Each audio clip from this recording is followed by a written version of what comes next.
আজকে আমি রান্না করলাম লাল লাল ঝাল ঝাল করে কয়লার মুরগির মাংস। খেয়ে যাতে সবার কান দিয়ে ধোঁয়া বেরিয়ে যায়। প্রথমেই আমি আলুগুলোকে ভেজে নিলাম, তারপরে কড়াইতে দিয়ে দিলাম তেজপাতা, তারপরে দিলাম জিরে।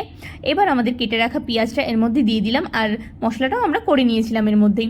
এবার পেঁয়াজটা ভালো করে ভাজা হয়ে গেলে এর মধ্যে বেটে রাখা মশলাটা দিয়ে দিলাম এবং আস্তে আস্তে কষাতে লাগলাম। ততক্ষণ অবধি কষাবো যতক্ষণ এর থেকে তেল না ছেড়ে দেয়।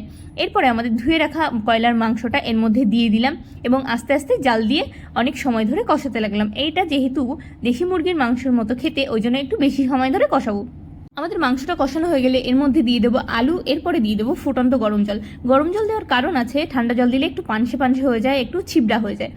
এবার আমি এটাকে জাল দেবো ততক্ষণ অবধি যতক্ষণ না ঝোল শুকিয়ে যায়।